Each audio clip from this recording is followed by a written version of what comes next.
Hello students, I hope you all are fine, you all are taking good care of yourself. So you must be wondering that why ma'am sent 2 assignments in a week. Last week I had sent you 2 assignments. That was because we know that in all other subjects you were already in your 5th assignment. Your 5th assignment was already sent to you, but in English we were an assignment behind. So just to cope up with all the subjects, that's why I have sent you 2 assignments. Okay, so now this week in this video, first we'll discuss about the previous assignment, what was given to you. We are going to discuss about the answers, and then we'll continue with the sentences. So your first homework for the last assignment was exercise B, page number 1. I've not mentioned which exercise, which page number. In fact, I have written the questions. Okay, so read each of the given sentences, write whether it is declarative, negative, interrogative, exclamatory or imperative. One has been done for you. I do not like mangoes. As I've told you, not, no, all these kind of words makes a sentence a negative sentence. So this sentence is a negative sentence. Second one, can you play the violin? Question is asked, so this is an interrogative sentence. Tomorrow is our sports day. So this is a normal statement. So this is declarative sentence. Please don't eat here. This is a request. So this is imperative. Ouch, this t-shirt is too tight. This is a strong emotion, and also exclamation mark is there. So this is exclamatory sentence. The fridge isn't working properly.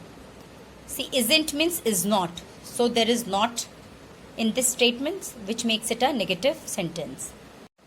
So students, the next assignment that was given to you, the next homework that was given to you in the last assignment was this, but I have asked you to circle the subject and underline the predicate, but actually this is given in the match the following form. This is on page number 2. Match the subjects with their predicate to make complete sentences. One has been done for you. Ships sail on the sea. The dolphins played with a ball. J.K. Rowling is the author of the Harry Potter books. The purple grapes are in the basket. A parcel for me arrived in the mail today. A bunch of keys was lying on the ground. So A side there are subjects, and B side there are predicates. Okay. Okay, so the third question that was given to you in your last assignment was to write 5 lines on your family. So on your family, obviously you will have to write, how would I know anything, any information about your family? So you have to do it according to yourself, okay? But only you have to use all the punctuation marks that has been taught in the class. But there are also other exercises in this chapter sentences, so we are going to discuss about those exercises as well. So the very first one is A1 is a riddle. Okay, a riddle is a question that describes something in an interesting way and makes you think about the answer. Answer the following riddles in complete sentences. I've just written word, but you are supposed to write in full sentences, although the answers are already given on page number 5. What has teeth but does not bite? A comb has teeth but does not bite. What belongs to you but is used more by others? What is it? Yes, it's your name. Name belongs to us but is used more by others. Everyone has it and no one can lose it. What is it? Correct, it is shadow. Shadow, everyone has it and no one can lose it. What has a face and 2 hands but no arms or legs? What is it? A clock has a face and 2 hands but no arms or legs. So students, page number 3, we skipped this part. Questions and statements. Look at these questions and statements. Is this Sia's bat? This is Sia's bat. Is this Farid's car? This is Farid's car. Do you notice that the same words make both the question and the statement? Only their positions are different in the 2 types of sentences. So, statements can be changed to questions using the same words placed differently. Read the sentences below. Now, Hari can bake a cake. This is a statement. Now, how to make a question out of the statement? Can Hari bake a cake? So, all the words used here are same. Can you see that? So, this is how a question is made out of statement without changing much. So now questions can also be formed by adding do, does or did at the beginning of the sentences. Look at these sentences and notice how they are changed to questions. You like video games. Now how to change it in the question so that not many words are changed in this statement. Do you like video games? You like video games. Do you like video games? Nothing much is changed. He likes video games. Does he like video games? They liked video games. Did they like video games? Nothing much has changed. Did you see? Only a few addition of the words is required. Now let's do the exercise related to it. Now change these statements to questions. I clean the room. Do you clean the room? Okay, I clean the room. Do you clean the room? They walk quietly. Do they walk quietly? They walk quietly. Tina loves her new school. Does Tina love her new school? Tina loves her new school. We filled the water bottles. Did you fill the water bottles? Hamid likes playing the piano. Does Hamid like playing the piano? They watched the match on Sunday. Did they watch the match on Sunday? So in all these statements, did you see that the questions that we formed, we used almost all the words from the same statement. Questions can also be formed by using words why, who, what, which, when, where or how. These words are called question words. For example, what is your last name? So what? So we have to do this E exercise also. Fill in the blanks with the correct question words. Okay, one has been done for you. Who is coming to the party? So who? Do you know dash Sheena is? Do you know where Sheena is? Dash is the time by your watch. What is the time by your watch? There are 2 pens. Dash one is yours. Which one is yours? Dash did you go to sleep last night? When did you go to sleep last night? Dash do you like my painting? Now do you like my painting is mentioned. Then we can put why. Why do you like my painting? Okay. Sometimes answers to questions can be very short, as shown in these sentences. Are you coming with us? Yes. Would you like to have a cookie with milk? No. Sometimes answers are just given in yes or no. Write short answers to these questions. Do you like the rain? Yes. Comma, I do. Do you speak Hindi? Yes, I do. Is it raining today? No, it's not. Or in case it is, then yes, it is. Is blue your favorite color? Yes, it is. And in case it is not, then no, it's not or it is not. Is lemonade your favorite drink? Yes, it is. Or no, it's not. Is your house close to the school?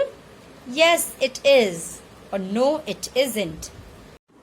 So students, I have done few exercises for you just to show you how these exercises we are going to do. So there are many more exercises that I expect you people to do so that you learn more about questions, more about subject and predicate, more about how to punctuate these statements and etc. Okay, so you are going to do the rest of exercises on your own, and we'll discuss it in the next video. So today also I'm going to start a new chapter for you, the second chapter in your English grammar, that is nouns. So what are nouns, students? So the basic definition of noun is the name of a person, place or thing, animal also. Okay, that is the basic definition of noun. So in noun also we are going to learn about the types of nouns, and further more we'll learn about nouns. Okay, so let's get started. So write a proper noun for each of the following. Your teacher, you can write name of any of your teacher. Your favorite chocolate, any chocolate, I have written here Dairy Milk. You can write Kit Kat, you can write Barwon, you can write 5-star. Your favorite film, I have written Inception, you can write any of your favorite movie. Now let's revise the types of nouns. Read this sentence, pay attention to the highlighted nouns. Meera sent a bunch of keys to her brother in Bangalore. Now here can you see Meera and Bangalore? It starts with capital letter, and we are particularly talking about a particular person here and a particular city here. So that's why Meera and Bangalore are proper nouns. Now bunch. Bunch of keys means a group of keys. When there are many keys we call it bunch. So bunch is a collective noun. Keys and brother is a common noun. Alright. So there are different types of nouns in this sentence. Meera and Bangalore are proper nouns because these are names of particular persons, animals, places and things. Brother and keys are common nouns used for classes of persons, animals, places and things. Bunch is a collective noun, words that refer to groups. Alright? So students, nouns can be divided into the following, okay, according to the gender. So common noun is both is used for both feminine and masculine. Okay. Then feminine is used for females, masculine is used for males, neutral is used for non-living things, and common is for both. Alright. Now example for feminine, niece, peahen. For masculine means males, nephew, peacock. For common, which is common for both the gender, that is male and female, baby and child. When we are talking about baby, we are not particularly talking about a male or female child. Or if you are talking about child, then child doesn't show a male or female. Okay. The neutral gender, I told you that it is for which all things do we use neutral gender? For non-living things such as wall, crown, etc. So students, let's do a quick recap of nouns till wherever we have finished today. So nouns, the basic definition of noun is the name of any person, place, animal or thing. Okay. So when we talk about proper noun is a particular, when we are talking about a particular person, place, animal or thing. Example, Meera, Bangalore. Okay. Then common noun, it is used for classes of person, animal, place or thing. Example, brother, key, sister, mother. Alright. Then is collective noun, words that refer to group. Example, bunch, army, then flock, and many more. So also we have read that nouns can be divided into 4 categories. The one is feminine, which means female, okay, which is referred to the female, the females. Okay, for example, niece and peahen. Then the second is masculine, which refers to males. Example, nephew and peacock. The third is the common noun that is used for both male and female. Example, child baby. The fourth one is the neuter, which we use for non-living things such as wall, clock, crown. Okay, that's it for today. I just hope that you're going to complete your assignment on time, and all this while you have submitted your assignment on time, and I'm really happy about it. Do submit this assignment also on time, and okay, see you in the next video. Bye.